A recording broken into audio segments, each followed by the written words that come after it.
বিসমিল্লাহির রহমানির রহিম। আসসালামু আলাইকুম। আয়ুব ম্যাথ কেয়ারের পক্ষ থেকে আপনাদের সবাইকে স্বাগতম। আজকে আমরা পঞ্চম শ্রেণীর আমাদের গণিত বইয়ের প্রথম অধ্যায় নিয়ে আলোচনা করব। আমরা প্রথম অধ্যায়ের শুরুতেই দেখতে পাচ্ছি যে আজকে আমাদের প্রথম অধ্যায়ের আলোচনার টপিক গুণ ও ভাগ। আমরা প্রথমে আজকে গুণ নিয়ে আলোচনা করব, পরবর্তীতে আমরা ভাগ নিয়ে আলোচনা করব, মানে পরের অংশে বা পরের পার্টে ভাগ নিয়ে আলোচনা করব।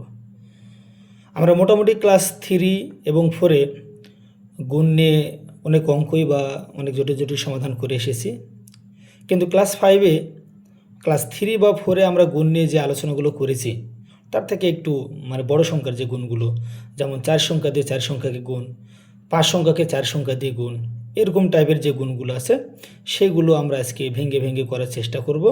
এবং আমরা সর্বোপরি এখান থেকে আমাদের গুণ করার যে টেকনিক বা সহজে কীভাবে যে গুণ করতে হবে, বা আমরা যে অনেক সময় অনেকে গুণ করতে পারি না, বা এখানে দেখা যাচ্ছে যে গুণ করার আমাদের প্রথম সত্য হলো গিয়ে যে গুণ্য কাকে বলে বা গুণক কাকে বলে, গুণফল কাকে বলে, বা কোন সংখ্যা দিয়ে কোন সংখ্যাকে গুণ করতে হয়, এগুলো বিষয় কিন্তু আমরা অনেকেই জানি না। আজকে আমরা এভরিথিং সব কিছু খুঁটিনাটিভাবে জানবো যে আমরা গুণ কিভাবে করতে পারি আর কখন আমাদের গুণ করতে হয়, সেই বিষয়টা আমরা আজকে বিস্তারিতভাবে আলোচনা করব। আমরা প্রথমেই দেখতে পাচ্ছি যে আজকে আমাদের প্রথম অধ্যায়ে আমরা যে গুণ নিয়ে আলোচনা করব সেখানে দেখতে পাচ্ছি যে আমাদের প্রথম বইয়ের পৃষ্ঠাতে, পৃষ্ঠা নম্বর 1-এ আমরা যেটা দেখতে পাচ্ছি, কি দেখতে পাচ্ছি, আমরা দেখতে পাচ্ছি একটা চিত্র দেখতে পাচ্ছি, সেখানে একটা সেতু দেখতে পাচ্ছি। সেতুর উপর দিয়ে আমরা কিছু গাড়ি যাতায়াত করতে দেখতে পাচ্ছি। পাশেই আমাদের একটা প্রশ্ন দেওয়া আছে, সে প্রশ্নতে বলা হয়েছে একটি সেতু দিয়ে যদি দৈনিক 4614টি গাড়ি যাতায়াত করে তবে বছরে কয়টি গাড়ি যাতায়াত করে। আমরা আগে প্রশ্নটা নিয়ে একটু আলোচনা করি।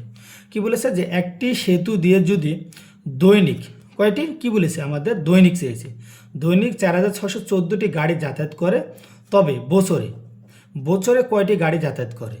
তাহলে আসো আমরা এখান থেকে এটা বোঝার চেষ্টা করি। আগে আমাদের এখানে কি বোঝাতে চেয়েছে, এখানে প্রথমে বোঝাতে চেয়েছে আমাদের যে দৈনিক যে শব্দটা আছে, যে দৈনিক গাড়ি যাতায়াতের সংখ্যা দেওয়া আছে।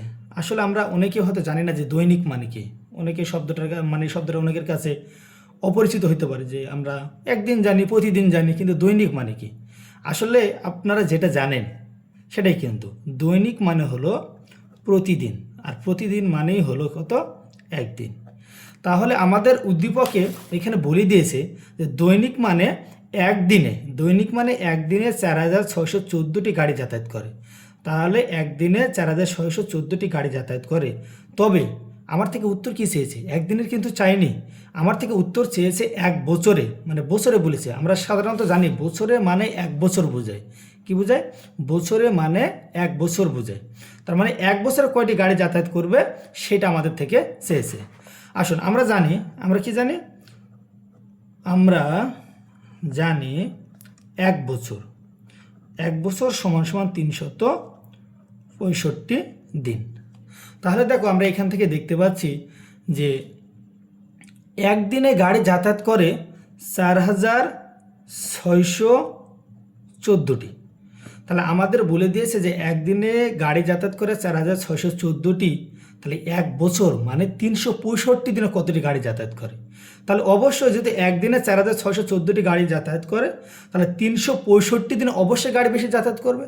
যদি অবশ্যই গাড়ি বেশি যাতায়াত করে তাহলে অবশ্যই আমাদেরকে বেশি হলে গুণ করতে হয়, বেশি হলে কী করতে হয়, গুণ করতে হয়। তাহলে আসুন আমরা এই 4614কে যদি 365 দ্বারা গুণ করি তাহলে আমাদের কি দাঁড়ায় দেখি। এখন বিষয়টা হলো যে আমরা গুণ করব কোনটা থেকে, গুণ করব আমরা ডান দিক থেকে গুণ করে আসবো, বা সচরাচর গুণ আমাদেরকে ডান দিক থেকেই করতে হয়। তাহলে প্রথমে আমাদের গুণ করার নিয়মটা হলো যে আমরা যদি ভেঙে ভেঙে এটাকে গুণ করার চেষ্টা করি তাহলে আমরা দেখব, প্রথমে মনে করো যে আমাদের 3 আর 6 গুণ নেই। আমরা সবাই কিন্তু এক সংখ্যা দিয়ে গুণ করতে খুব ভালো পারি, কারণ কি এক সংখ্যা ইজি, তো যেন আমাদের গুণ করতে খুব ইজি হয় বা সহজেই করতে পারি। যখন আমরা একের বেশি 2 সংখ্যা বা 3 সংখ্যা পাই তখন আমাদের একটু ঝামেলা পেকে যায়। তো আমরা খুব স্থিরভাবে ঠান্ডা মাথায় অঙ্কটা করার চেষ্টা করি। দেখি যে আমরা প্রথমে মনে করি যে আমাদের এক সংখ্যাই আছে, তাহলে আমরা এক সংখ্যা দিয়ে গুণ করি। তার মানে 5 দিয়ে প্রথমে আমরা 4কে গুণ করব। তাহলে 5 দিয়ে যদি 4কে গুণ করব, তারপর 5 দিয়ে 1কে গুণ করব, তারপর 5 দিয়ে 6কে গুণ করব, তারপর আবার 5 দিয়ে কাকে গুণ করব, 4কে গুণ করব। তাহলে আমরা যদি 5 দিয়ে 4কে গুণ করি তাহলে 4 5 কত হয়, 20, 4 5 20, হাতে থাকে 2, তাহলে 4 5 20, হাতে থাকে 2, তাহলে 5 1 5, 5 1 5 আর হাতের 2 কত হয়, 7। এখন কিন্তু আর আমাদের হাতে থাকে না। এবার আসো, তাহলে 5 দিয়ে আমি 4কে গুণ করলাম, 5 দিয়ে 1কে গুণ করলাম, 5 দিয়ে এবার 6কে গুণ করব, 5 6 30, 30-এর 0, হাত থাকে 3, হাতে কত থাকে, হাতে থাকে 3। এবার আসো, 4 5 20, 20 আর 3 কত, হাতে 3 যোগ করলে হয় 23, 23-এর 3, হাতে থাকে 2। কিন্তু 4-এর পরে আর কোনো সংখ্যা না থাকায় ওই যে হাতের যে আমাদের 2 ছিল সেটা বসে যাবে। এবার আসো, আমরা জানি গুণের ক্ষেত্রে আমাদের প্রথম ঘরটা কি হয়, পরবর্তী প্রথম সংখ্যা দিয়ে গুণ করা শেষ। এবার যখন আমরা দ্বিতীয় সংখ্যা 6 দিয়ে গুণ করব, এবার যখন দ্বিতীয় সংখ্যা আমরা কি করব, 6 দিয়ে গুণ করব একে একে আবার 4টা সংখ্যাকে, তখন কিন্তু আমাদের প্রথম ঘরটা কাটা যায়, প্রথম ঘরটা কি বাদ, পরের ঘর থেকে আমাদের লেখা শুরু করব। তাহলে 6 দিয়ে যদি আমরা 4কে গুণ করি, 4 6 কত, 24, 24-এর 4, হাতে থাকে 2, 6 কে 6 আর 2 কত হয়, হাতের 2 8, হাতের এখন থাকে না। এবার আসো, 6-এর সঙ্গে 6 গুণ করতে হবে, তাহলে 6-এর সঙ্গে যদি 6 গুণ করি, 6 6 36, 36-এ 6, হাত থাকে 3, হাত থাকে 3, তাহলে 6 4 6 কত, 6 দিয়ে আবার 4কে গুণ করো, 4 6 24, 24 আর 3 কত, 24 আর 3 27, 27-এ 7, হাত থাকে 2, যেহেতু 6 দিয়ে 4-এর পর কোনো সংখ্যাকে গুণ করার নেই, আমাদের হাতে যে 2 ছিল সেটা বসে যাবে। এবার আমাদের বাকি থাকলো কি 3, 3 দিয়ে সেম আগের মতোই, আগের যে দুটো সংখ্যা আমরা 5 দিয়ে 4টা সংখ্যাকে গুণ করেছিলাম, 6 দিয়ে দুটো সংখ্যাকে গুণ করেছিলাম, 4টা সংখ্যা গুণ করেছিলাম, সেমভাবে আমরা 3 দিয়েও উপরে যে 4টা সংখ্যা গুণ আছে তাদেরকে গুণ করব। কিন্তু এই ক্ষেত্রে আমাদের প্রথম ঘর কাটা, আবার কি দ্বিতীয় ঘর কাটা, তার মানে তার পরের ঘর থেকে আমরা লেখা শুরু করব। তাহলে 3 দিয়ে যদি আমরা গুণ করি, 3 4 12, 12-র 2, হাত থাকে 1, 3 1 3 আর 1 4, হাতে এখন আর কোনো সংখ্যা থাকে না, 3 6 18, 18-র 8, হাত থাকে 1, 3 4 12 আর 1 13, 13 3, পরে যদি কোনো সংখ্যা নেই তাহলে আমাদের হাতের একটা কী হবে, বসে যাবে। হাতের 1 যদি বসে যায়, এবার আমরা কি করব, যোগ করব। আমরা জানি যে গুণ করার পরে যে গুণ করার পরে যে সংখ্যাগুলো পাওয়া যায় সেগুলো আমাদের কি করতে হয়, গুণফল বের করার জন্য সবগুলো সংখ্যা যোগ করতে হয়। তাহলে আমরা যোগ করি। তাহলে এইখানে দেখছি যে এই লাইন বরাবর আমরা সবসময় একটা জিনিস মনে রাখবো, যে গুণ করার সময় আমাদের সংখ্যার নিচে অবশ্যই সংখ্যা লিখতে হবে। আমরা যদি সংখ্যার নিচে সংখ্যা না লিখি তাহলে আমাদের এই যে যোগ করার সময় কিন্তু ভুল হয়ে যেতে পারে। আর আমরা এত কষ্ট করে অঙ্ক করছি, কিন্তু আমাদের উত্তরই যদি ভুল হয়ে যায় তাহলে তো ফলাফল 0, বা যে টিচার আমাদের খাতা দেখবেন তিনি তো আমাদেরকে 0 মার্ক দিবেন। কিন্তু এত কষ্ট করে অঙ্ক করে যখন 0 পাবো তখন তো খুব খারাপ লাগবে, মনটা খারাপ হয়ে যাবে। এর জন্য আমরা খুব সতর্কতার সহিত অঙ্কের নিচে অঙ্কগুলো সাজাবো এবং সুন্দরভাবে মনোযোগ সহকারে যোগ করব। তো আসো আমরা এবার যোগ করি। তাহলে দেখো এই বরাবর এই ঘর বরাবর কি শূন্য আছে, আর কোনো সংখ্যা নেই, তাহলে শূন্য বসে গেল।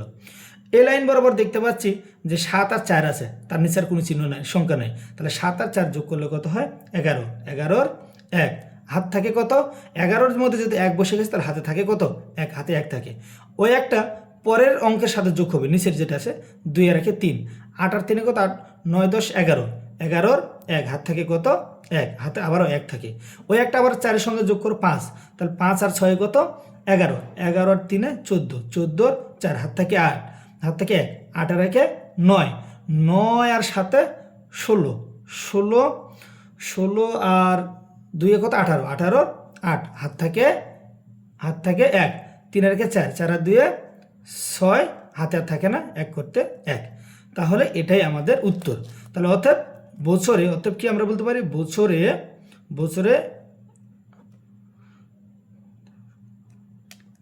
16,84,110টি গাড়ি যাতায়াত করে। তাহলে আমাদের বছরে কতটি গাড়ি যাতায়াত করতেছে, আমাদের বছরে 16,84,110টি গাড়ি কি করে, গাড়ি যাতায়াত করে। তাহলে এটাই আমাদের এর উত্তর ছিল।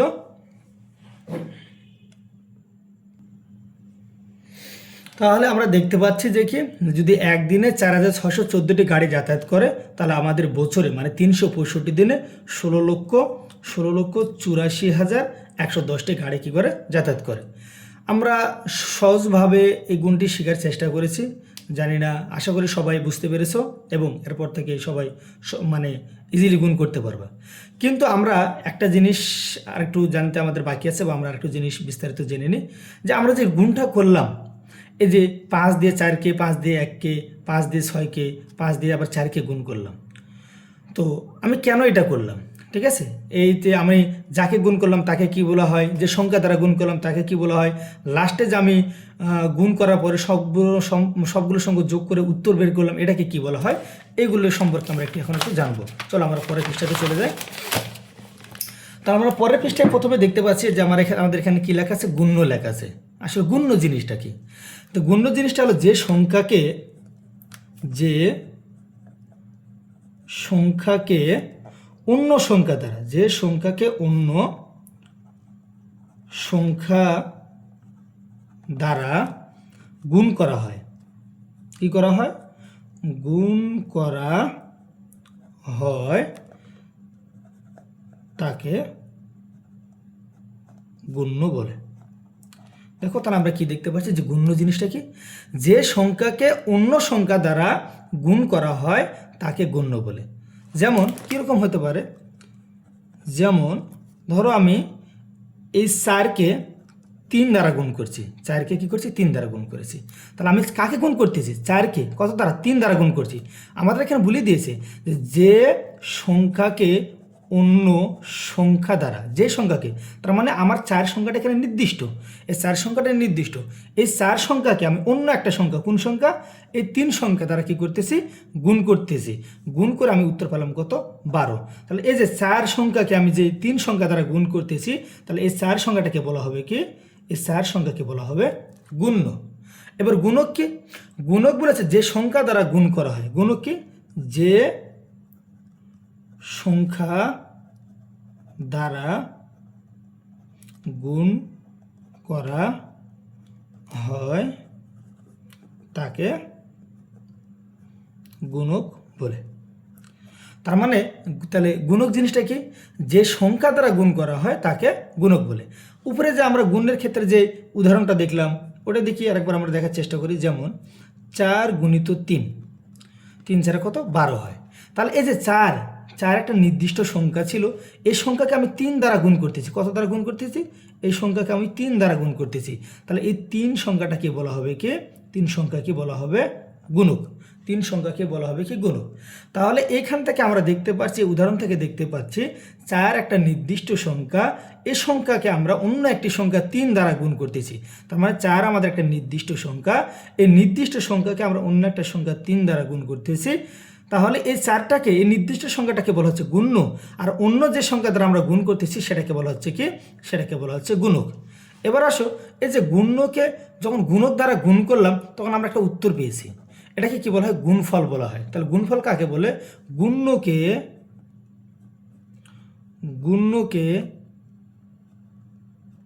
গুণক দ্বারা গুণ করে যে সংখ্যা পাওয়া যায়, গুণ করে যে সংখ্যা পাওয়া যায় তাকে গুণফল বলে। সাপোজ আগের উদাহরণটা যদি আমরা দেখি, তাহলে 4 একটি সংখ্যা, যেমন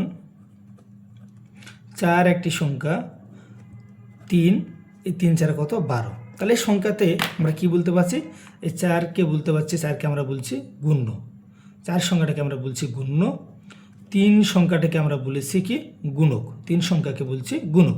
তার মানে গুণ্যকে গুণক দ্বারা গুণ করে আমরা যা পেলাম তাকে কি বলবো, আমরা গুণফল বলবো। সেই সংখ্যাটাকে আমরা কি বলবো, গুণফল বলবো। তাহলে এখানে 4 হলো গুণ্য, 3 হলো গুণক এবং 12 হলো কি, গুণফল।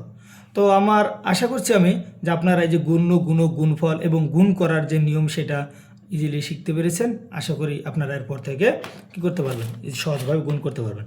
আপনাদেরকে আমি একটা কাজ দিতে চাচ্ছি, আপনারা সবাই এই কাজটি করে অবশ্যই উত্তর আমাকে কমেন্ট বক্সে জানিয়ে দেবেন। সেটা হলো গিয়ে যে এখানে যদি আমি লিখি 8 গুণিত 7 সমান সমান 56, তাহলে এখানে গুণ্য, গুণক ও গুণফল কি কি হবে, তা নির্ণয় করি। আপনারা এই উত্তরটা খুব তাড়াতাড়ি করে অতি শীঘ্রই করে আমি দেখতে চাই সবার আগে কেউ উত্তর দিতে পারে। এখানে গুণ্য কোনটা, গুণক কোনটা, গুণফল কোনটা, আমরা যদি উপরের টপিকটুকু বা বিষয়টুকু বুঝে থাকি তাহলে আমরা সহজভাবে এটার উত্তর করতে পারবো।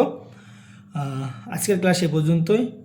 আমার ভিডিও দেখার জন্য আপনাদেরকে অসংখ্য ধন্যবাদ এবং পরবর্তী ভিডিও পাওয়ার জন্য আপনার চ্যানেলটিকে বেশি বেশি সাবস্ক্রাইব এবং কমেন্ট করুন। থ্যাংক ইউ, ধন্যবাদ।